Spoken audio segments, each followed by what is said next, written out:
Douglas Moreira, mais conhecido como Dodi. Nesse vídeo eu vou explicar para vocês detalhadamente, com números, com estatísticas, a importância ou não desse jogador no time atual do Fluminense. Vamos acompanhar.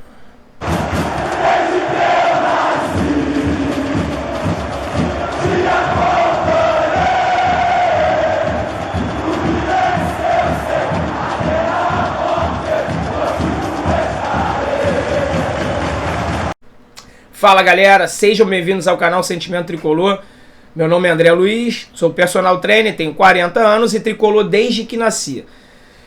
Antes de a gente iniciar o tema principal do vídeo, galera, vou pedir para vocês ainda que não seguem o canal, se você gostar do nosso trabalho, estiver acompanhando, estiver curtindo, segue o canal, ativa os sininhos, deixa aquele joinha aqui no vídeo, deixa seu comentário, é importante para o YouTube poder recomendar esse vídeo para mais pessoas e a gente continuar cada vez mais crescendo e levando o nome do Fluminense mundo afora, beleza?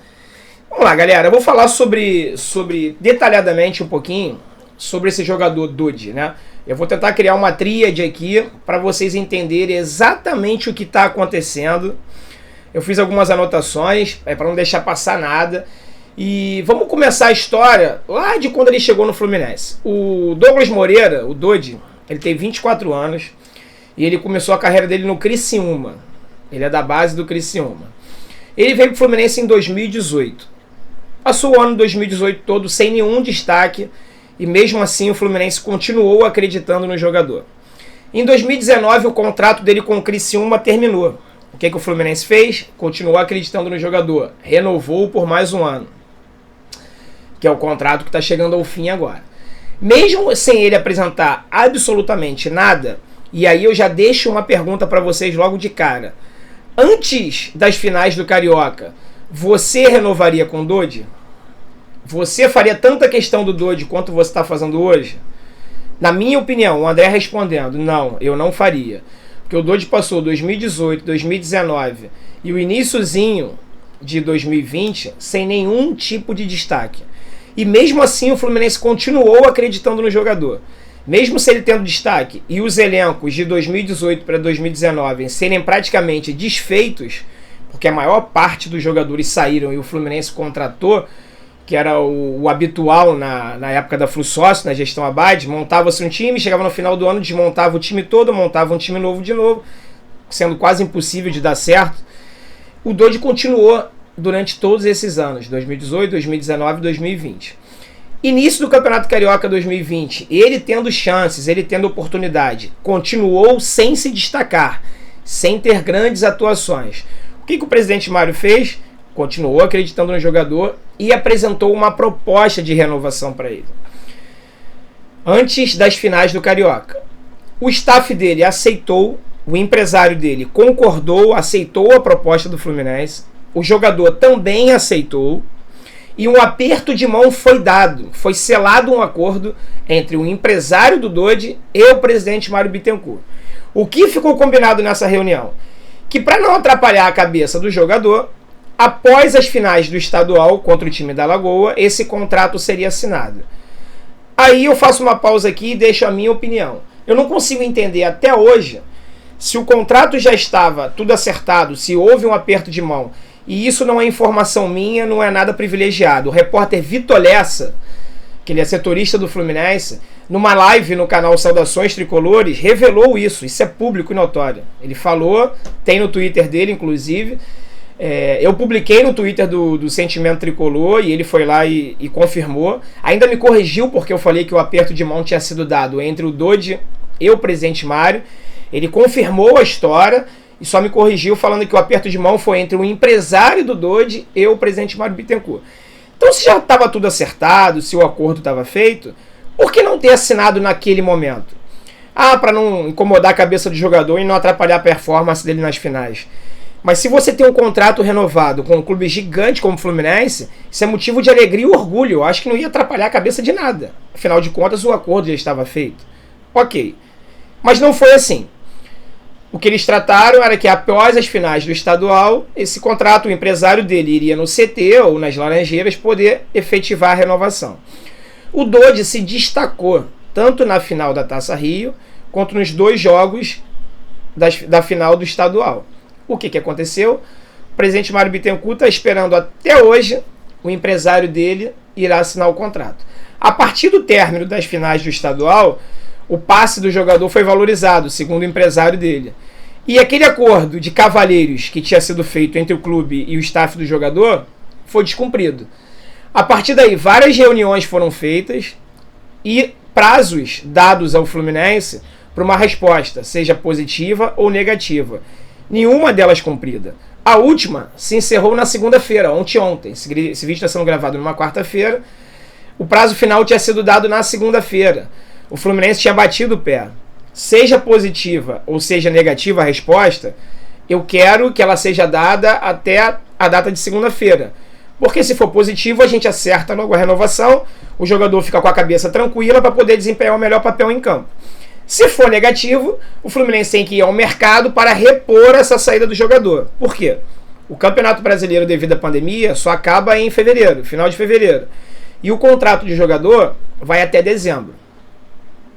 Aí eu pergunto para vocês. Imagina que você tem um produto. Vamos lá, eu vou falar aqui uma situação qualquer, tá? Uma situação imaginária. Eu tenho um tênis muito bacana para vender, tá? E consigo expor esse tênis na vitrine da Centauro do Barra Shopping, ok? Aqui no Rio de Janeiro, Barra Shopping é o maior shopping do Rio de Janeiro. É a Centauro que mais vende, também já divulgado em algumas listas nessa área empresarial. É a loja que mais vende da Centauro, é a loja do Barra Shopping. Aí imagina que eu tenho um tênis e boto na vitrine do Barra Shopping. E a Centauro quer comprar esse tênis de mim. Ela, pô, eu quero comprar esse tênis de você. Aí eu falo assim, quanto é que você quer pagar nesse tênis? Aí a Centauro me oferece X. Aí eu falo, não, eu não sei, eu vou pensar. E vou deixando o tênis na vitrine. A Centauro vem e fala assim, ó, eu te pago mais um pouquinho, vende o tênis pra mim. Afinal de contas, você tá aqui divulgando ele na minha vitrine, todo mundo tá vendo. Vende o tênis pra mim. Aí eu falo assim, pô, eu vou pensar, eu te dou a resposta semana que vem. E o tênis continua anunciado lá. Por que dessa analogia, galera? Exatamente isso que está acontecendo. E quanto, na minha opinião, tá? Opinião pessoal, e eu já falo isso, eu já gravei uns 3, 4 vídeos falando sobre o Dodge. Enquanto o Fluminense estiver servindo de vitrine para ele, o empresário dele não vai dar resposta positiva para o Fluminense. Porque o que ele está fazendo? Leilão. Ele está tentando, de todas as formas, encaixar o Dodge em algum outro clube do Brasil ou do exterior. Ele só vai dar a resposta para o Fluminense quando chegar no dia 31 de dezembro e ele não tiver conseguido acordo com clube nenhum. Aí ele vai falar, bom, já que eu não tenho nada, eu vou aceitar a proposta do Fluminense. Enquanto o Fluminense não afastar o jogador, e não falo botar no banco não, afasta, bota para treinar o Sub-23, o Fluminense não é vitrine. Aí você fala assim, mas aí o time vai ser prejudicado porque vai tirar um dos melhores jogadores do elenco. Como eu gosto muito de fazer, e a galera que já está me acompanhando aqui desde o iniciozinho sabe, quem está chegando agora, você fique sabendo, eu gosto de trabalhar com números, com estatísticas. Por quê? Porque no achismo, galera, fica complicado. Eu acho que ele joga bem, ele jogou bem. Jogar bem ou jogar mal vai da interpretação e da visão individual de cada indivíduo, né, de cada um. Eu gosto de trabalhar com estatísticas porque são números reais. Será que o Dodge é tão imprescindível assim pro time do Fluminense? Para ele não poder ser afastado? Outro detalhe, o Dodge está suspenso do próximo jogo domingo. Hoje é quarta-feira, o Fluminense joga domingo contra o Fortaleza e encerra o primeiro turno. E só joga de novo no outro domingo. O Fluminense joga esse sábado e depois o outro domingo. Ou seja, o Dodge poderia ficar pelo menos 15 dias treinando com o Sub-23, por exemplo, para botar uma carga, uma pressão no empresário, porque é muito fácil ele oferecer o jogador para qualquer lugar do mundo, tendo o Fluminense de vitrine, uma das maiores camisas do futebol mundial. Aqui, ó, eu tenho esse jogador aqui que tá jogando muito bem. Olha a partida que ele fez ontem. Aí vai lá e mostra os melhores momentos do Dodge num jogo jogando pelo Fluminense. Na semana seguinte ele fala a mesma coisa. Se esse produto não tiver na mídia, não tiver em destaque, ele não vai ter o que propagar, ele não vai ter o que oferecer. Então, na minha opinião, a única forma do Fluminense desamarrar, desatar esse nó é afastando o jogador. Você que acha que o Fluminense vai ser prejudicado tecnicamente com a saída dele, pense em 2 aspectos. Primeiro, ele está suspenso, ele já não joga o próximo jogo, ele só joga daqui a 15 dias. Então seria um período ideal para exercer uma pressão sobre o empresário dele e afastar ele do elenco principal. Segundo, nós já iremos perder o Dodge em dezembro. Nós já vamos jogar aí a reta final, os últimos 7, se eu não me engano, 7 ou 8 jogos do campeonato, que é o que vai definir o nosso futuro, sem ele. Sem ele. Então, se é pro Fluminense estar sendo usado, se é pro Fluminense ficar sendo feito de palhaço, que é o que está sendo feito agora pelo empresário, e também pelo jogador, porque a desculpa que a galera dá, mas é um empresário, não é ele. Porque esse empresário descobriu ele quando ele não era ninguém. Galera, você vai deixar um empresário definir o futuro da sua vida? Será que você não tem um pulso firme, uma opinião? Porque, segundo falam, o Dodi quer ficar no Fluminense. Por ele gostaria de ficar. Eu não consigo imaginar isso. Tudo bem, eu tenho um profissional que cuida da minha carreira, tá? Vamos dizer que eu sou um famoso, esse empresário cuida da minha carreira. Só que se esse empresário está indo por um caminho que eu não quero, fala, ô filhão, vem cá, vamos corrigir aqui. Eu mando em mim. Eu defino o futuro que eu quero pra mim. Eu quero ficar no Fluminense, eu quero assinar com o Fluminense. E a gente não vê isso do jogador. Então, na minha opinião, tem que ficar parando de passar a mãozinha na cabeça do atleta, tratar ele como coitadinho e botar só a culpa no empresário. Pior ainda, eu vejo gente colocando culpa no Mário. Oh, pelo amor de Deus, que culpa o Fluminense tem nisso? Que culpa o Fluminense tem nisso? Fala pra mim. Eu tenho informações de pessoas da minha confiança, que até agora não erraram nenhum tipo de informação que passaram pra mim, que esse atleta ganha, o Dodi ganha 60 mil reais e o Fluminense ofereceu 120. O dobro do salário por 2 anos de contrato. O jogador parece que tinha pedido 250. Depois baixou para 220. E o Fluminense bateu o pé, falou que só poderia pagar 120 mil e ponto final. É aí que estava o impasse no início da negociação. Informações recentes do GE fala que o Fluminense ofereceu um contrato de 3 anos com 30% de aumento. Ou seja, se ele ganha 60 mil, 30% de 60 mil é 18 mil reais. Com 3 anos de contrato, André, me nego a acreditar que o Dodi ganhando 60 mil, sendo um destaque da equipe, o Fluminense ofereceu um salário só de 78 mil reais. Quando eu falo só, pro mundo do futebol, tá, galera? Eu me recuso a acreditar nisso. Tem jogadores de capacidade técnica muito menor, ganhando 4 não, mas 2, 3 vezes mais do que isso. Eu me recuso a acreditar que no futebol profissional que o Fluminense tem hoje, queriam oferecer um salário para o destaque da equipe, um dos destaques da equipe, um salário de 78 mil reais. Aí tem mais bonificações, não sei o quê, mas eu, não desmentindo quem publicou, mas eu não consigo acreditar. Eu prefiro ficar ainda com a informação que eu tenho da minha fonte, que foi oferecido o dobro de salário, porém com 1 ano a menos de contrato. Nessa divulgação do GE seria que ele teria um contrato de 3 anos com 30% de aumento, e a informação que eu tenho é que o Fluminense dobraria o salário dele, sairia de 60 para 120 com 2 anos de contrato. Eu vou ler aqui agora, a galera fala que o Dodi é imprescindível nesse time do Fluminense, caso ele fosse afastado a gente perderia muito tecnicamente, né? Então eu tô com os números de jogador aqui no ano, tá? No ano de 2020. Dodi disputou 17 jogos, todos eles como titular, e todos eles atuou por 90 minutos. Fez 1 gol.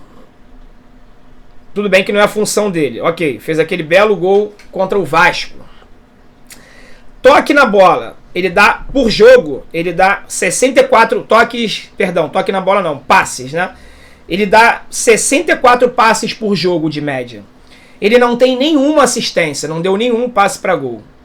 Grandes chances criadas em 17 jogos, apenas uma. Passes decisivos, 0.2 por jogo, ou seja, praticamente nada. Passes certos, ele tem um aproveitamento de 90%. Bolas longas, ele tem um aproveitamento de 57% em bolas longas. Passes tensos precisos, para você ver como é que esses dados estatísticos aqui, ele dá um feedback bem legal e é bem preciso, que ele tem inclusive passes tensos precisos, ou seja, aquele passe perigoso, tenso, que se você perder a bola você pode criar alguma situação de perigo. O Dodi tem 1 passe tenso por jogo. Ou seja, não adianta ele ter 90% de acerto nos passes e ser aquele passezinho pro lado. Passe pro lado, passe para trás, passe de meio metro para frente, passe de 1 metro pro lado. Cruzamentos precisos. 1 em 2. Ou seja, ele cruzou 2 bolas, uma acertou e uma errou. Ele tem um aproveitamento de 50%. Interceptação por jogo, apenas 2. Eu falei no vídeo de ontem, para quem assistiu, que o Ganso, por exemplo, em 30 minutos de jogo, ele fez 4 interceptações no último jogo que ele jogou agora contra o Santos. E a galera fala que o Ganso não marca. E o Dodge, como volante, ele tem uma média de apenas 2. Desarmes por jogo, ou seja, roubar a bola do adversário, 1.9. Então, vamos arredondar para 2. O Dodge rouba apenas 2 bolas por jogo, na função que ele tem de volante. Dribles sofridos, 3 cortes por jogo, ou seja, cortar uma bola perigosa, 0.9. Galera, por que eu tô lendo isso aqui para vocês? São números completamente na média, números medianos, números medíocres. Tá na média. Ele não é nada demais. Ele se destaca um pouquinho hoje no time do Fluminense porque o nível, a qualidade técnica do nosso time é muito baixa. O que eu queria que vocês entendessem é, eu não estou fazendo esse vídeo para crucificar o jogador. Não, eu acho sim que o Fluminense tem que renovar com ele. Mas, porém, não tem que fazer loucuras. Porque os números mostram, ele é um jogador comum. Comum. Vocês vão ver que ele vai sair do time, ele não vai jogar domingo agora porque ele está suspenso. Deve entrar, tem ali 3 opções para colocar.